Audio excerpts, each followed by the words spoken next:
2023, a year when everything is suddenly breaking loose all at once, Michael Snyder reports. If it seems to you like everything is breaking loose all at once, it is not just your imagination. At the beginning of January 1st, I warned that the overall theme of this year would be "Here we go," and global events have certainly been accelerating in recent weeks. At this moment, we're in the midst of the worst banking crisis since 2008. The collapse of Silicon Valley Bank was the second biggest bank failure in the U.S. history, and the collapse of Signature Bank was the third biggest bank failure in U.S. history. Unfortunately, 186 more banks are now at risk of failing, and if large numbers of banks do collapse in the months ahead, that could possibly push us over the edge into a severe economic depression.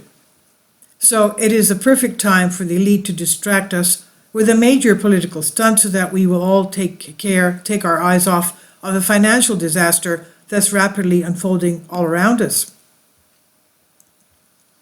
Arresting Trump will greatly anger tens of millions of his supporters, but I think that the left is banking on that. I think that they actually want political chaos. Needless to say, Trump is extremely angry right now. Speaking of criminals that are allowed to roam the streets, CNN crew in San Francisco just got robbed again, even though they had actually brought along a security guard to protect their vehicles. Now, when Trump described our country as third world, he was not exaggerating one bit. In Portland, addicts literally smoke fentanyl right in front of children in broad daylight, and the authorities do nothing. That is our country now. We're a complete and total mess, and our problems just get worse with each passing month. For example, our proxy war with Russia is getting dangerously close to becoming a shooting war. Sending a $32 million intelligence drone over very close to Russian territory was a very reckless thing to do, and footage of that drone colliding with a Russian jet has now been seen by countless of people all over the globe. But even though that incident did not go well for the U.S., don't expect officials to stop provoking the Russians anytime soon. In fact, we continue to fly B-52 bombers that are capable of carrying nuclear weapons very close to the border of Kaliningrad. U.S. B-52 strategic bomber flying less than 10 miles from the Russian border of Kaliningrad for a second time in 2 weeks, the reports say. We are definitely living during a time of wars and rumors of wars, and we're also witnessing major earthquakes in diverse places. A magnitude 6.8 earthquake just hit Ecuador and northern Peru, and over the weekend, we also saw major earthquakes hit Argentina, Indonesia, Russia, and Alaska. In addition, back in March 12th, the sun released an absolutely gigantic coronal mass ejection. The sun has been spitting out some pretty powerful eruptions in the last few weeks, but one that took place a few days ago is a real doozy. On March 12th, sun monitoring spacecraft recorded a huge amount of material blasting away from the far side of the sun from a coronal mass ejection, detected as an expanding cloud or halo of solar debris. It raced away from the sun at exceptionally high speeds of 1,321 miles per second. We should be very glad that that eruption happened on the far side of the sun, because it was more than capable of producing another Carrington event if it was facing our Earth. In other words, if there had been a direct hit on Earth by this coronal mass ejection, the device that you are reading this article on right now may have been completely fried. Meanwhile, people continue to mysteriously collapse all around the world. The latest victim making news is a meteorologist in Los Angeles. She tried to maintain a smile on her face, but before she could even start her forecast, her eyes rolled in the back of her head. Slowly she fell forward in her arms until her head was inches from the desk. Now, don't worry though, this is normal. In fact, everything is normal, they say. So even though the soil in East Palestine, Ohio, has been found to contain dioxin levels hundreds of times greater than what is considered to be safe, local residents have been told that there is no reason for alarm. Newly released data shows soil on the Ohio town of East Palestine, scene of a recent catastrophic train crash and chemical spill, contains dioxin levels hundreds of times greater than the exposure thresholds above which Environmental Protection Agency EPA scientists in 2010 found poses cancer risks. Of course, the immense danger, the damage that we are regularly doing to the environment is taking a tremendous health toll on all of us. Each one of us is ingesting quite a bit of plastic each week, and all of that plastic is literally ripping up our insides.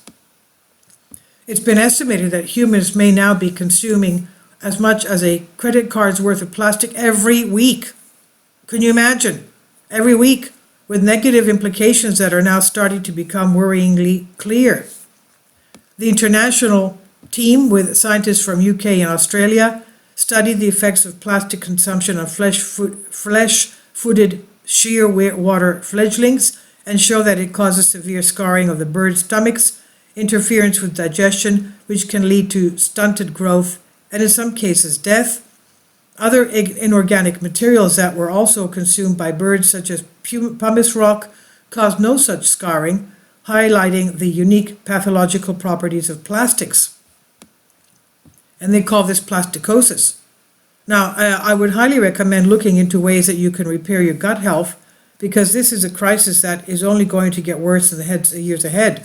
I realize that I've shared a lot of really bad news in this article, but remember, every piece of bad news is also a piece of good news. All of human history has been building up to a grand crescendo, and we get to be here for it. Personally, there is no other time in human history I would have rather lived than right now. So don't get down about all of these bad things that are happening. Instead, focus on what you can do to make the difference for good. This is by Michael Snyder. He says about the author. My name is Michael, and my brand new book entitled End Times is now available on Amazon. In addition to my new book, I've written 6 other books that are available on Amazon, including 7-Year Apocalypse, Lost Prophecies of the Future of America, The Beginning of the End, and Living a Life That Really Matters. When you purchase any of these books, you help to support the work that I'm doing, and one way that you can really help is by sending copies as gifts to family and friends. Time is short, and I need help getting these warnings into the hands of as many people as possible. I have published thousands of articles on the Economic Collapse blog, End of the American Dream, and The Most Important News, and the articles that I publish on those sites are republished on dozens of other prominent websites all over the globe. I always freely and happily allow others to republish my articles on their own websites, but I also ask that they include this about the author section with each article. The material contained in this article is for general information purposes only, and readers should consult licensed professionals before making any legal, business, financial, or health decisions.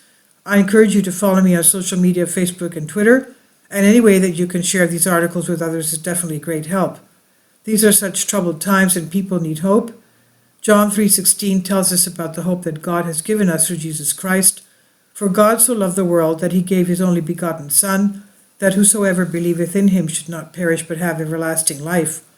If you have not already done so, I strongly urge that you invite Jesus Christ to be your Lord and Savior today. This is on End of the American Dream by Michael Snyder. Please leave your comments, and thank you for your support. Kindly support my Patreon account. The daily posts are 5 videos daily, and they are totally different from what I have on my YouTube channel. Thank you so much for your support, and that you find all my content so interesting. You'll find the Patreon account details in the description box.